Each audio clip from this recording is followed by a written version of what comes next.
Oh, you're here. So I am. May I? I just stopped by to see if there's anything I could do for Phoebe. I mean, poor thing, rattling around in his big house. Actually, I'm moving back in. Good for you. I'm sure you regret ever moving out. God, you know me so well. I only meant that... Okay.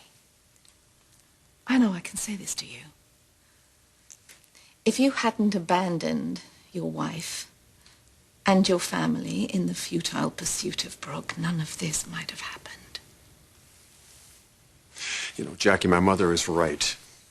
You are so obvious. It's actually painful.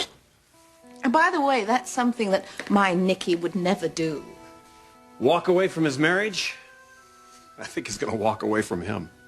You know, I knew you might be laboring under that impression. The fact is that Brooke has asked him to have dinner with her tonight. I know. Experience tells me that's not good news for your little Nicky. Naturally, if Brooke has anything to say to your son, she's going to say it in a public place. You know how he gets upset, starts throwing things and yelling. Brooke has a pretty healthy temper herself. Probably a divorce lawyer joining them for dessert. I thought I heard voices. What is she doing here? She claims she's here to help Phoebe. How is she? She's exhausted, honey. I didn't know that Ridge would be here. Oh. Well, then what were you going to do? Come over and fill Phoebe's head with insinuations about her father and the soon-to-be ex-Mrs. Marone? Jackie thinks I should dedicate my future to baking cakes to take Taylor on visiting days. I thought you'd be grateful, both of you, for any offers of friendship now. I think we both know what you're offering. Mother, would you mind hanging out here in case Phoebe needs someone? I just want to go finish packing up my things. Of course, honey. I commend you, Ridge, for doing the right thing. I won't be long. Thank you.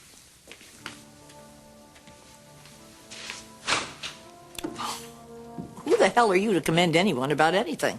And what nerve you have to tell my son how to take care of his family and how to live his life? What? I was merely expressing approval. But don't worry, he's still your marionette. And by the way, you are not doing him any favors by letting him think that my son will ever give up on his marriage. Only you would think that a man sleeping with his wife's daughter was a tiny marital spat. I mean, really, Jackie.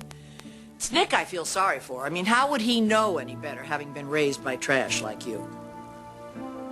What makes you think you're so superior to me anyway? What do you know that I don't? In a word, decency. Oh, decency. Stephanie Forrester's rallying cry, when in fact all it means to you is stamping out anything resembling passion. Oh, you mean like the hots you have for my husband? That's a good example, because it's certainly something you never gave him. Do you still believe in that old fairy tale about storks? I'm sure you did your duty, clenched your teeth, closed your eyes. I expect he started to chase other women so as not to annoy you. You don't know anything about my marriage. Brooke and Nick. There's another good example. Both passionate people, so you find the things that drive them inconceivable. Well, sexual depravity is second nature to you, I'm sure. They will get past this. Only you could believe that, Jackie. Massimo did not get past what you did to him. And Brooke is not going to get past what Nick has done. Ridge is a very clear-cut choice for her. Your choice, Stephanie. So what do you reserve your passion for? Certainly not Eric. He spent a lifetime looking for the passion that you have lavished elsewhere. Do you know, I bet you even had Brooke's trousseau picked out for her. I'm not really worried about that. She probably has enough teddies to outfit every girl from here to Rhode Island. On second thought, you'd probably pick something more demure, wouldn't you? Now, something along the lines of what you wore on your wedding night. Because that way, when Reg slips it off her, You can fantasize that he's really making love to you.